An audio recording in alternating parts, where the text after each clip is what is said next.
इस कहानी की शुरुआत में हम एक पुरानी लाइब्रेरी को देखते हैं जहां रात को 12 बजते ही सभी प्लास्टिक टॉय जिंदा हो जाया करते थे और आज हॉल में एक पार्टी का आयोजन किया होता है। लिटिल मंकी भी वहां पहुंच जाता है। उसका नाम सन वू युआन होता है। पार्टी में सभी खिलौने आए होते हैं। वहां मंकी किंग की दोस्त कीकी भी मौजूद होती है। सन वू युआन स्टाइल मारने के चक्कर में नीचे गिर जाता है। कीकी उसे कहती है कि तुम ऐसी हरकतें करना बंद करो, तुम कोई असली मंकी किंग नहीं हो, जल्दी चलो अब डांस शुरू होने वाला है। सभी वहाँ काफी एंजॉय कर रहे थे। हर साल वहाँ एक कंपटीशन होता है, इसीलिए मैनेजर लास्ट चैंपियन को अब परफॉर्म करने के लिए स्टेज पर बुलाता है, जो दाईहो नाम का एक बुल होता है जो सभी को अपने लटके झटके दिखाने लगता है। सभी उसे देखकर खुश हो जाते हैं, पर लिटिल मंकी को उसका डांस बिल्कुल भी पसंद नहीं आता और वो दाईहो की मोटी तोंद देखकर उसका मजाक उड़ाते हुए जोर जोर से हंसने लगता है और कहता है कि इसकी मोटी बेली वाकई काफी फनी है। दाईहो और मैनेजर को काफी गुस्सा आता है। मैनेजर उसे सबक सिखाने के लिए जाने लगता है, पर दाईहो से रोक लेता है। कीकी जानती थी कि दाईहो मंकी किंग के लिए मुसीबत खड़ी करेगा, इसीलिए उसे लेकर जाने लगती है, पर वो नहीं जाता।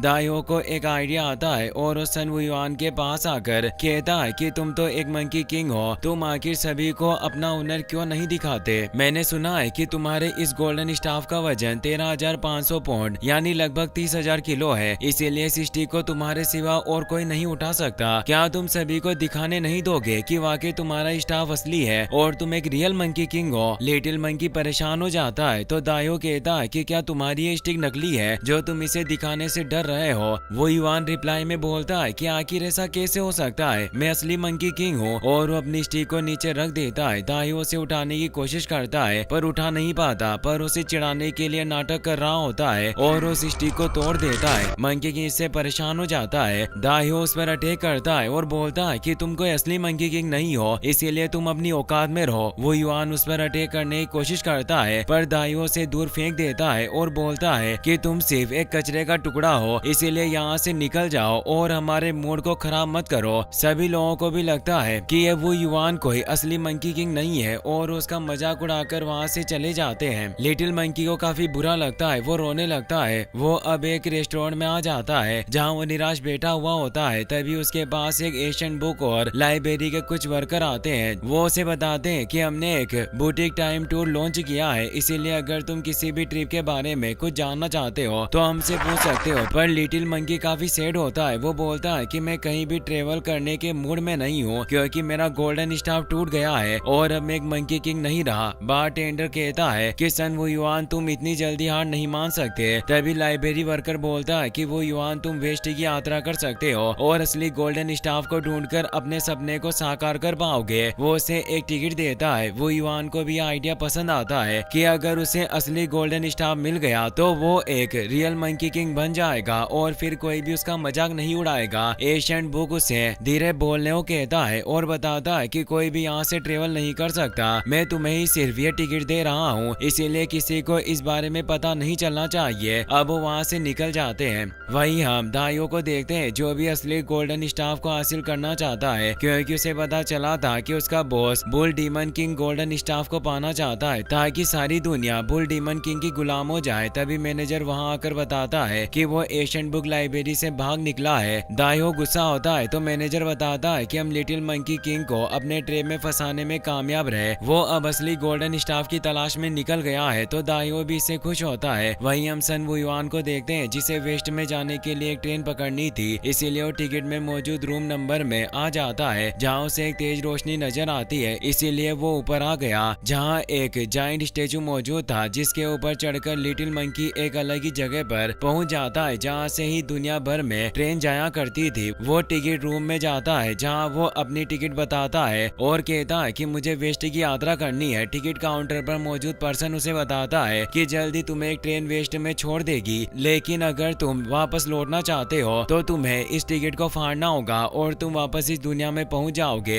यह कहकर वो टिकट पर सील लगा देता है। अब लिटिल मंकी एक ट्रेन में जाकर बैठ जाता है, पर वेस्ट में ट्रेन से नहीं जाया जा सकता था। तभी अचानक मंकी किंग की सीट ऊपर हो जाती है और उसके सीट के नीचे एक रॉकेट आकर लग जाता है जो खुद को आग लगा लेता है। सन वू युआन काफी डर जाता है, पर वो रॉकेट अब उसे लेकर तेजी से ऊपर जाता है और वो रॉकेट के साथ ही वेस्ट के जंगल में चला जाता है जो एक काफी खूबसूरत जगह थी, पर वो रोबोट ब्लास्ट हो जाता है। है जिससे सन वुयुआन नीचे गिरने लगता है और वो काफी सारी चीजों से टकराता हुआ पानी में बह जाता है। वहीं हम रियल मंकी किंग यानी सन वुकोंग को देखते हैं जो अपने मास्टर टेंग, बाजी और सैंडी के साथ खेल रहा होता है, पर ये सब उसकी यादें थी क्योंकि मंकी किंग ने जो गलतियां की थी उसकी वजह से मास्टर टेंग ने उसे छोड़ दिया और कहा था कि जब तक तुम खुद एक मास्टर नहीं बन जाते और अपने दिल से काम लेना नहीं सीख जाते तब तक हमारे पास लौटकर वापस नहीं आ सकते। पर मंकी किंग इस जंगल में 10 साल से इंतजार कर रहा था पर अभी तक यहाँ कोई भी नहीं आया जिसे वो अपना डिसेबल बना पाए। इस वजह से वो काफी गुस्सा होता है जिससे उसका ये इल्यूजन नष्ट हो जाता है। उसने अपने बालों की मदद से सैंडी, बाजी और मास्टर को बनाया था और अब वो उन बालों को वापस अपने पास रख लेता है। सन वुयुआन भी तालाब के पानी से यहाँ चुका था। सन वुकोंग काफी मोटा होता है इसीलिए वुयुआन उसे पहचान नहीं पाता और बोलता है कि तुम हो कौन। यही सवाल सन वुकोंग भी पूछता है कि तुम आखिर हो कौन और मेरे इलाके में क्या कर रहे हो। सन वुयुआन कहता है कि मैं मंकी किंग हूँ और मैं गोल्डन स्टाफ की तलाश कर रहा हूँ ताकि मैं अपने सभी साथियों को बता सकूं कि मैं असली मंकी किंग हूँ। सन वुकोंग उसे ऊपर उठा लेता है और बोलता है कि तुम सिर्फ एक मूर्ख बंदर हो, लेकिन अगर तुम मेरे शिष्य बन जाओ मैं तुम्हें एक अच्छी शिक्षा दे सकता हूँ और तुम्हें बेहतर बना सकता हूँ। पर सन वुयान को लगता है कि वो एक मोटा आलसी बंदर के अलावा और कुछ नहीं है, इसीलिए वो खुद को उससे छुड़ा लेता है और उससे पूछता है कि आखिर तुम हो कौन। वो बोलता है कि मैं असली मंकी किंग सन वुकोंग ही हूँ। पर सन वुयुआन हंसने लग जाता है और कहता है कि तुम सिर्फ एक मोटे बंदर हो और तुम्हें क्या लगता है कि तुम मुझे बेवकूफ बना सकते हो। वो उसके कान में चेक करता है पर उसे गोल्डन स्टाफ नजर नहीं आता। वो कहता है कि तुम असली मंकी किंग नहीं हो सकते और वहाँ से जाने लगता है। पर सन वुकोंग उसे एहसास दिलाने के लिए अपने असली गोल्डन स्टाफ को बाहर निकालता है। सन वुयुआन गोल्डन स्टाफ को देखकर काफी खुश हो जाता है और उसे पकड़ने की कोशिश करता है पर सन वुकोंग उसे अपने पास ले लेता है और कान में वापस रख लेता है। सन वुयुआन पूछता है कि क्या ये वाकई वही महान गोल्डन स्टाफ है जिसका वजन 30,000 किलो है। मैंने सुना है कि यह गोल्डन स्टाफ अपने मालिक की इच्छा के अनुसार कई सारे रूपों में बदल सकता है, क्या ये सच है। सन वुकोंग कहता है कि तुम्हारे इस स्टाफ से कोई लेना देना नहीं है, इसीलिए मैं तुम्हें इसके बारे में कुछ नहीं बताऊंगा और उसे दूर फेंक देता है। पर सन वुयुआन वापस उसके पास आ जाता है और बोलता है कि क्या तुम मुझे ये गोल्डन स्टाफ एक दिन के लिए उधार दे सकते हो। पर वो मना कर देता है और अपने मैजिक से वहाँ की सारी चेयर को अपने पास रख लेता है। लिटिल मंकी बोलता है कि वाकई मुझे विश्वास हो गया कि तुम असली मंकी किंग हो। मुझे ऐसा क्या करना होगा जिससे आप मुझे एक दिन के लिए इस स्टाफ को उधार दे सके। मंकी किंग कहता है कि तुम्हें मेरा प्रशिक्षु बनना होगा। पर सन वुयुआन मना करता हुआ कहता है कि मैं सिर्फ गोल्डन स्टाफ के लिए इस वेस्ट के लिए आया था, मेरे पास फालतू की स्किल सीखने के लिए वक्त नहीं है। सन वुकोंग वहाँ से जाने लगता है। वुयुआन को गोल्डन स्टाफ हासिल करना था इसलिए वो मंकी किंग के पीछे जाता है और वो उस गुफा में आ जाता है जहाँ मंकी किंग रहा करता था। वो जगह काफी खूबसूरत थी। मंकी किंग सोया हुआ होता है। वहाँ मंकी की लोटस थॉर्न और काफी सारी चीजें मौजूद होती है जिसे देखकर वो काफी खुश हो जाता है और उस पर बैठकर ध्यान लगाने की कोशिश करता है। पर तभी उसे एक फर्नेस नजर आती है जिसमें जड़ी बूटियों को रिफाइन किया जा सकता था। वो युवान आग लगाकर उसे टेस्ट करने लगता है पर इस धुएं की वजह से मंकी किंग की आंख खुल जाती है और वो जल्दी से नीचे आकर सन वो युवान से कहता है कि बच्चे आग से नहीं खेलते वरना ये तुम्हें जला देगी और वो उस आग को बुझा देता है। सन वो युवान कहता है कि मैं बस तुम्हारा गोल्डन स्टाफ एक दिन के लिए उधार लेना चाहता हूँ, वादा करता हूँ कि कल मैं उसे वापस तुम्हें लौटा दूंगा। मंकी किंग कहता है कि एक सपने की तरह है क्योंकि गोल्डन स्टाफ का हर कोई इस्तेमाल नहीं कर सकता।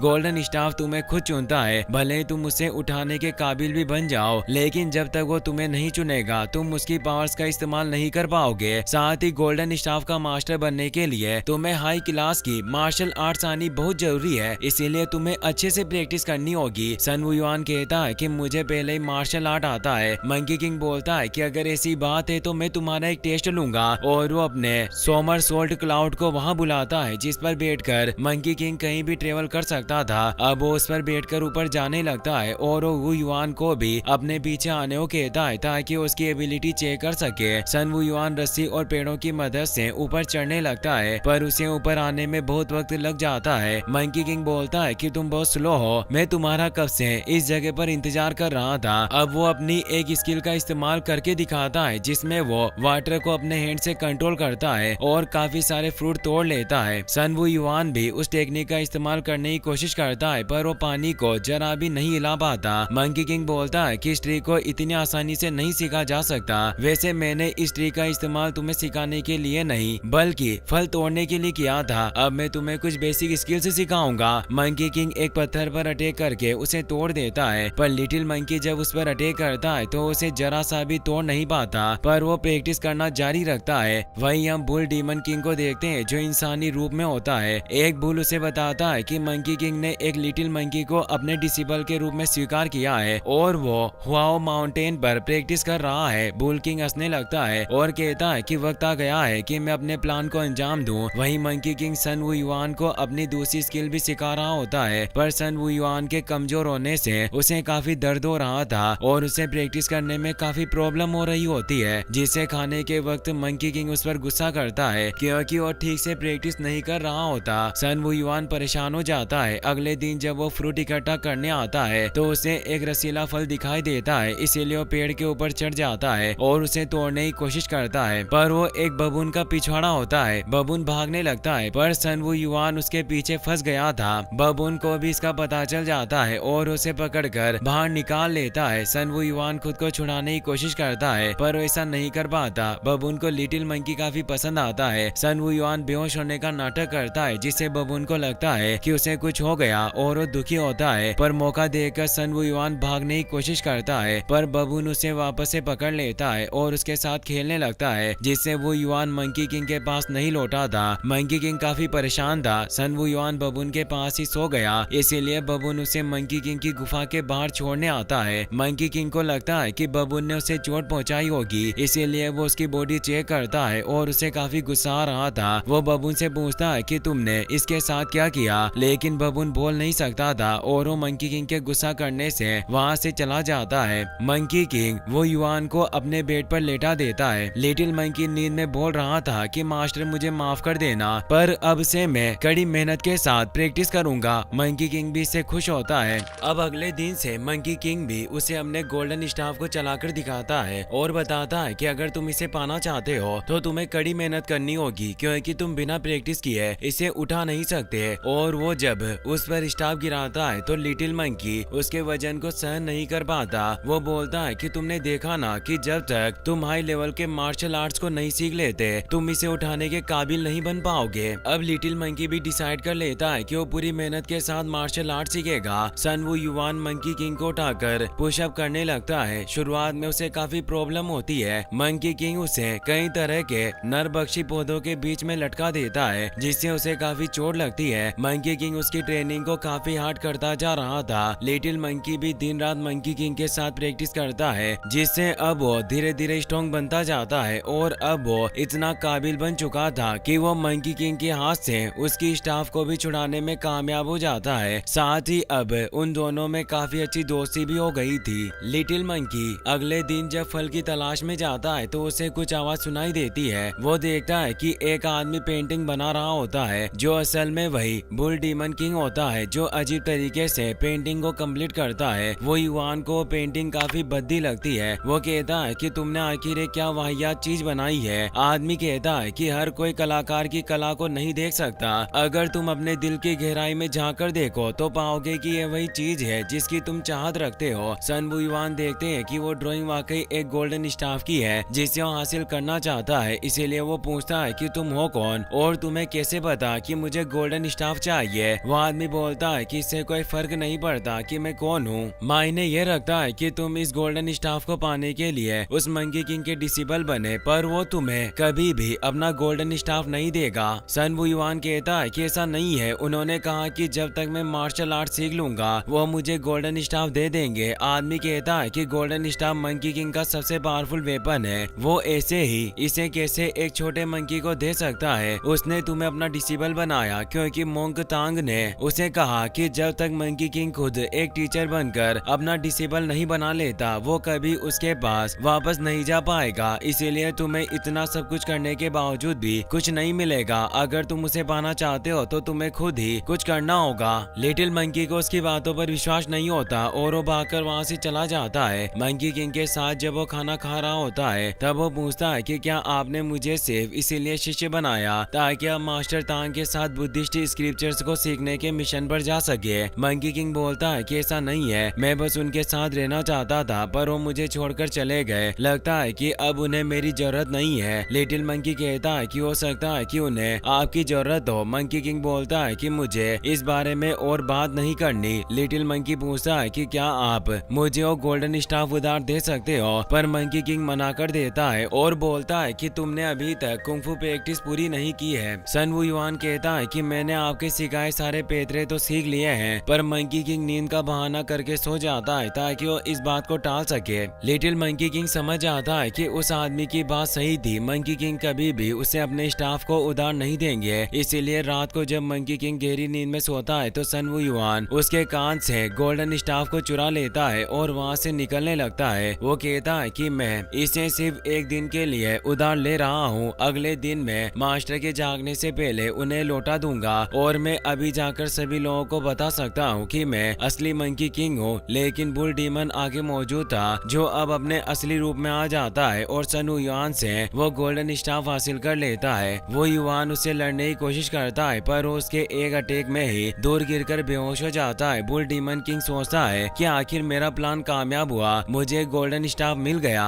और अब वो उसकी पावर को एक्टिवेट करने की कोशिश करता है, पर वो ऐसा नहीं कर पाता क्योंकि गोल्डन स्टाफ के द्वारा उसे चुना नहीं गया था, जिससे उसे काफी गुस्सा आता है। वो बोलता है कि गोल्डन स्टाफ अगर तुम मेरा ऑर्डर नहीं मानोगे तो कोई बात नहीं, पर अब तुम्हारा इस्तेमाल वो मंकी किंग भी नहीं कर पाएगा और स्टाफ के ऊपर एक सील लगा देता है और वहाँ से निकल जाता है। सन वू युआन कुछ नहीं कर पाता, उसके पास अपना टिकट होता है। उसे याद आता है कि वो उसे फाड़ कर वापस लौट सकता है। उस बुल डीमन किंग ने असली दुनिया में भी जादू किया होता है और वो सभी टॉय जो लाइब्रेरी में मौजूद थे वो असली में बुल डीमन किंग के सैनिक थे और उन्होंने लिटिल मंकी को फंसाने के लिए चाल चली थी जो अब अपने असली रूप में आ गए थे। लिटिल मंकी भी अब उस लाइब्रेरी में वापस आ गया, पर उसे सब कुछ बदला हुआ लगता है और वो हर जगह बुल डीमन किंग के फोटो देखता है, जिससे वो परेशान होता है और वो बार टेंडर से पूछता है कि यहाँ इतने सारे बुल क्यों मौजूद है, पर बार टेंडर पर भी दाईहो का प्रेशर था, इसीलिए वो बोलता है कि ये लाइब्रेरी हमेशा ऐसी ही तो थी, जिससे अब मंकी किंग काफी परेशान था। वो अपने दोस्तों से कहता है कि ये लाइब्रेरी इतनी ज्यादा कैसे बदल गई, जरूर वो दाईहो सभी लोगों को कंट्रोल कर रहा है और हर जगह उसके लोग हैं, ऐसे तो वो इस पूरी जगह को कंट्रोल में ले लेगा। एक टॉय बोलता है कि हम कुछ नहीं कर सकते, दाईहो काफी पावरफुल है। लिटिल मंकी कहता है कि ये सब मेरी गलती है, गोल्डन स्टाफ को भी बुल डीमन किंग ने हासिल कर लिया, इसीलिए दाईहो भी पावरफुल बन गया, पर मुझे एक तरीका ढूंढना होगा जिससे मैं उस गोल्डन स्टाफ को वापस हासिल कर सकूं और तुम लोगों को भी मेरी मदद करनी होगी। पर कोई उसकी मदद नहीं करना चाहता क्योंकि किसी को उस पर भरोसा नहीं होता। तभी उसे एशियन बुक का ख्याल आता है कि वो उसकी मदद से वापस से ईस्ट में जा सकता है। किकी कहती है कि मैं जानती हूँ कि वो एशियन बुक कहाँ पर है और वो उसे अपने साथ लेकर जाती है। मैनेजर ने उस बुक को पकड़कर कैद किया हुआ था। किकी वहाँ पहुँच जाती है, वो रोने का बहाना बनाकर मैनेजर का ध्यान भटकाती है और लिटिल मंकी उसे बेहोश कर देता है। अब वो दोनों खुफिया कमरे में चले जाते हैं जहाँ एशियन बुक को कैद किया हुआ था। एशियन बुक लिटिल मंकी को देखकर हैरान होता है। वो कहता है कि तुम तो वेस्ट की यात्रा पर गए थे, पर तुम वापस कैसे आ गए? किकी कहती है कि एशियन बुक तुम्हारे साथ क्या हुआ और तुम यहाँ क्यों बंधे हुए हो? वो बोलता है कि ये एक लंबी कहानी है। सन वू युआन उसे कहता है कि क्या तुम्हारे पास टिकट है, क्योंकि मैं वापस वेस्ट में जाना चाहता हूँ, मेरी वजह से मंकी किंग मुसीबत में होंगे। तो एशियन बुक बोलता है कि मेरे पास आखिरी 2 और टिकट बचे हुए हैं जिसे मैंने उस बुल डीमन किंग के चमचे दाईहो से छिपा लिए थे और अब वो टिकट लेकर वहाँ से निकल जाते हैं। वहीं हम बुल डीमन किंग को देखते हैं जो अपनी पूरी सेना को लेकर मंकी किंग की गुफा के बाहर पहुँच गया होता है, क्योंकि अब मंकी किंग के पास उसका स्टाफ नहीं था, इसीलिए उसे आसानी से हरा सकता है और वो अपने पिछले कई सालों की पिटाई का बदला ले पाएगा। वो मंकी किंग को लड़ाई के लिए ललकारता था। उन दोनों के बीच में खतरनाक फाइट होने लगती है। बुल डीमन मंकी किंग पर जब कई सारे स्टोन से वार करता है तो मंकी किंग उन्हें तोड़ता हुआ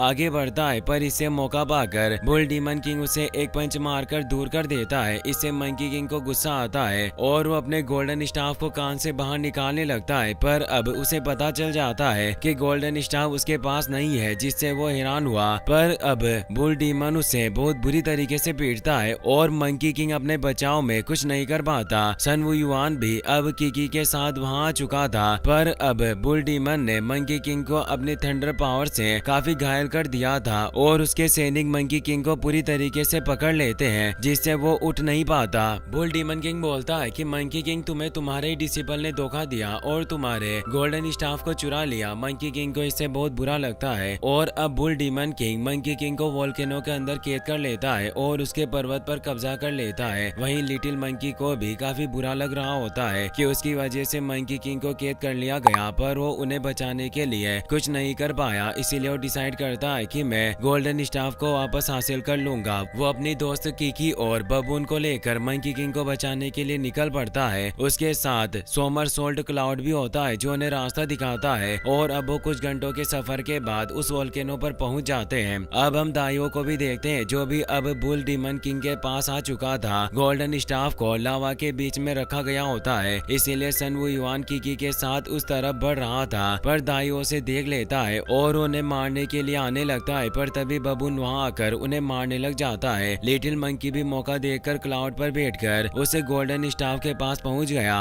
और उस पर लगी सेल को हटाकर उसे बाहर निकालने लगता है। पर अब बुल डीमन किंग भी वहां गया था जो बबून को दूर फेंक देता है, लेकिन सन वू युआन ने गोल्डन स्टाफ को बाहर निकाल लिया था जिससे वो पूरी जगह हिलने लगी थी। कीकी नीचे गिरने वाली थी पर वू युआन स्टिक फेंककर उसे बचा लेता है और कीकी भी उसे अपने साथ ले लेती है। लेकिन तभी दाइयो भी नीचे गिरने वाला होता है, इसीलिए उसने कीकी को पकड़ लिया था। कीकी जानती थी कि लिटिल मंकी उन दोनों को कभी भी नहीं बचा सकता, इसीलिए अपना हाथ छोड़ देती है और वो नीचे लावे में गिरने लगती है। मंकी किंग को काफी गुस्सा आता है और अब वो गोल्डन स्टाफ को लेकर बुल डीमन किंग से फाइट करने लग जाता है, पर वो गोल्डन स्टाफ की पावर को कंट्रोल नहीं कर सकता था जिससे वो बुल डीमन किंग को ज्यादा नुकसान नहीं पहुंचा पाता। और बुल डीमन सन वू युआन को बहुत ही बुरी तरीके से पीटता है और कहता है कि भले तुम इस गोल्डन स्टाफ को हासिल कर लो पर फिर भी तुम्हारा मुझसे कोई मुकाबला नहीं है, और वो उसे गोल्डन स्टाफ दे देता है। लिटिल मंकी गोल्डन स्टाफ की पावर को एक्टिवेट करने लगता है पर कुछ नहीं हो रहा था। बुल डीमन किंग कहते हैं कि तुम एक मंकी किंग नहीं हो, तुम बस एक बेकार के प्लास्टिक के खिलौना हो। सन वू युआन को भी ऐसा ही लगता है कि वाकई वो असली मंकी किंग नहीं है। अब वो अपने मास्टर को याद करता है कि मुझे माफ कर देना। मंकी किंग को भी पता चल गया था कि उसका डिसेबल खतरे में है, इसीलिए अब वो गुस्से में उस जेल को तोड़कर बाहर निकल आता है और बुल डीमन किंग के अटैक को रोक देता है। अब उसे इमोर्टल नजर आते हैं जो मंकी किंग से कहते हैं कि क्या अब तुम जीवन का अर्थ समझ चुके हो। मंकी किंग कहता है कि पहले मुझे लगता था कि मेरी नजरें काफी तेज है, जिससे मुझे लगता था कि मेरी नजरों से कोई नहीं बच सकता, पर अब पता चला कि आंखों से ज्यादा महत्वपूर्ण दिल होता है। और अब मंकी किंग खुद सन वू युआन को अपना गोल्डन स्टाफ सोते हुए कहता है कि जाओ और इसे मजा चखाओ, पर सन वू युआन कहता है कि मैं तो सिर्फ एक प्लास्टिक का खिलौना हूँ। तो मंकी किंग बोलता है कि मैं खुद एक पत्थर से जन्मा था, इसीलिए हम एक जैसे ही हैं। वो युआन उस स्टाफ को ले लेता है। अब कीकी भी वहाँ जाती है जिसे क्लाउड ने बचा लिया था। सन वू युआन उसे देखकर खुश होता है। Monkey king bull demon king से लड़ने लगता है, पर अब बुल डीमन किंग अपनी थंडर पावर से एक जायंट बॉल को क्रिएट करता है। सन वू युआन उसे रोकने जाता है, पर मंकी किंग जानता था कि वो उसे कभी भी रोक नहीं पाएगा, इसीलिए वो खुद उसके आगे हो जाते हैं और उस तेज थंडर की वजह से मंकी किंग घायल हो जाता है। इससे सन वू युआन को काफी गुस्सा आता है, पर बुल डीमन उस पर दूसरे फायर बॉल से अटैक कर देता है। सन वू युआन उसे संभाल नहीं पाता और वो नीचे लावा में जाकर गिर जाता है। कीकी काफी दुखी होती है, पर अब सन वू युआन को इमोर्टल दिखाई देते हैं। वो उन्हें बोलते हैं कि मैं कोई मंकी किंग नहीं, बस मैं एक बहुत ज्यादा आत्मविश्वास वाला बंदर हूँ। इमोर्टल बोलते हैं कि दुनिया को ऐसे लोगों की जरूरत है जो खुद को ज्यादा आंकते हैं, वरना ये दुनिया काफी बोरिंग होगी। मैंने ही तुम्हें खिलौने से ये जीवन दिया, पर अब तुम एक मंकी किंग बनने को तैयार हो। और वो उसके अंदर पावर डाल देते हैं और गोल्डन स्टाफ के द्वारा भी उसे चुन लिया जाता है, जिससे अब वो एक गोल्डन मंकी में ट्रांसफॉर्म हो जाता है। साथ ही उसकी बॉडी में एक आर्मर भी आ गया था, जिससे अब वो बुल डीमन किंग को बहुत ही बुरी तरीके से पीटने लग जाता है। सन वू युआन काफी पावरफुल हो चुका था, जिससे बुल डीमन किंग उसके हमलों को झेल नहीं पा रहा होता और वो उस पर लाइटनिंग अटैक भी करने की कोशिश करता है, पर सन वू युआन उन अटैक को भी आसानी से एब्जॉर्ब कर लेता है और उसे कुछ नहीं होता। बुल डीमन किंग काफी डर जाता है। सन वू युआन उसके सभी हमलों से बचते हुए उसकी तरफ बढ़ रहा होता है, पर अब बुल डीमन गॉड अपने डिवाइन बॉडी को एक्टिवेट कर लेता है, पर सन वू युआन भी गोल्डन स्टाफ को काफी बड़ा करके उसकी बॉडी को खत्म कर देता है। और अब सन वू युआन उस पर काफी सारे पावरफुल अटैक करता है, जिससे बुल डीमन किंग खत्म हो जाता है। मंकी किंग और कीकी ये देखकर खुश थे। फिर हमें कुछ समय बाद का सीन दिखाया जाता है। मंकी किंग अब कीकी के साथ वापस लौटने वाला था। मंकी किंग बोलता है कि वाकई अब तुम काबिल बन चुके हो, तुमने अकेले ही उस बुल डीमन किंग को हरा दिया। वास्तव में मेरे डिसिपल से जैसी उम्मीद की जाती है तुम वैसे ही हो। सन वू युआन कहता है कि क्या मैं अब आपकी इस स्टाफ को रख सकता हूँ। मंकी किंग मान जाता है जिससे वो काफी खुश होता है और अब वो किकी के साथ वहाँ से निकल जाता है। एंड क्रेडिट सीन में हमें दिखाया जाता है कि अब मंकी किंग भी अपने मास्टर के पास वापस चला जाता है। वीडियो पसंद आई हो तो लाइक कर देना और अपने दोस्तों के साथ शेयर करना। Thanks for watching.